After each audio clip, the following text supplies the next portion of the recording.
I have not posted an update about my educational space in a while, and I wanted to give you a quick update. A couple of months ago, I was placing the meat chick order for my farm at home, and it made me realize that availability was getting very scarce. Now, this was in January or February. I typically place my meat chick orders as funds allow in January for our entire year for the farm production. One thing I really wanted to implement with the addition of this barn, this educational space at school, was exposing the students, the FFA kids, to the opportunities of raising your own protein sources, one of which being meat chicks, because it really isn't that hard to raise them.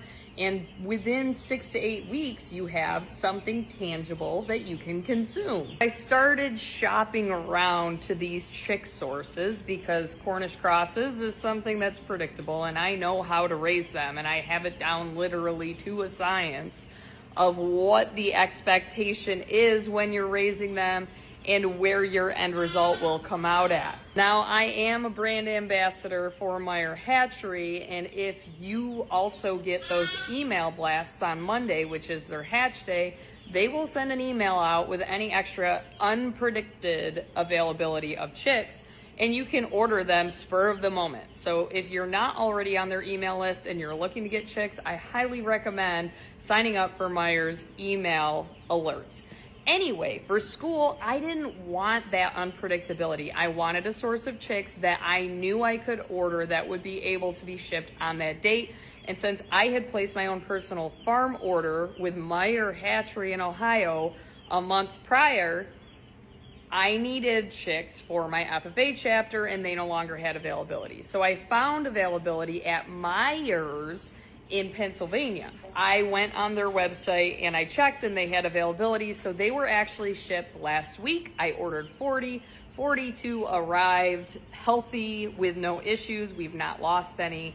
And the plan for these chicks, I purchased them. The FFA reimbursed me for them.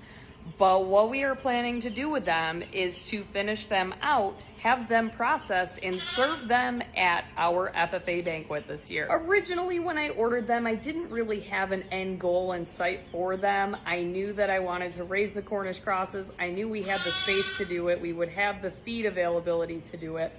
I just didn't know what the end would look like. And my original plan was to sell them to teachers in the school. The more I got to thinking about it, the FFA Banquet will occur in June. All I have to do is find somebody to process them. Last year, we did a dinner with our FFA Banquet, and a parent of a student who runs their own catering type of small scale business cooked the chickens for us, and they were delicious, except we had to purchase them from a distributor. So I figured in this instance, we have the meat chicks, we were able to get them. So far, they are healthy. If we end up with fatalities, we will probably have to order more. But this in itself is a really neat, simple opportunity for students to see firsthand, and actually community members and administrators and supporters to see this process firsthand. Now, we will not process them here at school. I will find somebody and I will take them to the processor to have them processed. We will pick up the finished broken down birds. Because New York State has laws against that, I would probably lose my teaching license if I tried to process them here on school property.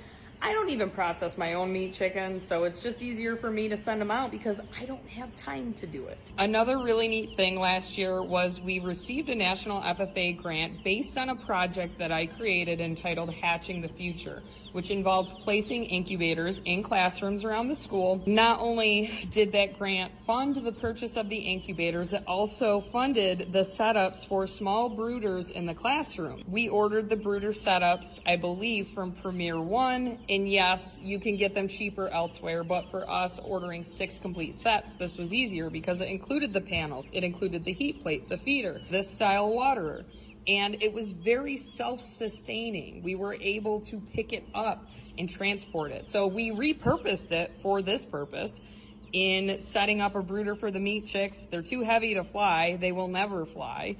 And once they get too big for this setup, we are going to put them in panels, those gray panels over here, We'll set them up somewhere on the floor, and that is where they will live. Unfortunately, we can't really put them outside because I'm too afraid of predators.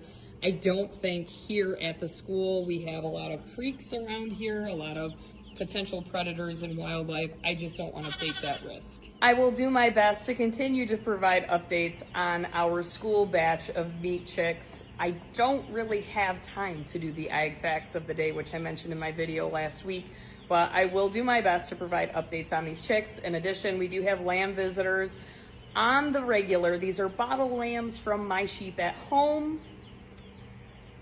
My students like them. I hate hauling them to school, but they can't live at the school full time because they need bottles at all times of the day. And no, I don't get up in the middle of the night to feed them. They can drink their bottles between the hours of 5 a.m. and 10 p.m. One more exciting thing that we had happen last week when I was out on Friday because I was having a procedure done on my leg was our breeding pair of chinchillas popped out a baby. And not only did they pop out a baby, they did it when there were administrators and a visitor here in the barn. So that was a little bit of excitement on Friday morning when I was receiving text messages as I was driving to my appointment. The mama chinchilla's all bloody. Oh, she had a baby. I don't have time to show you the baby right now, but maybe that'll be tomorrow's video.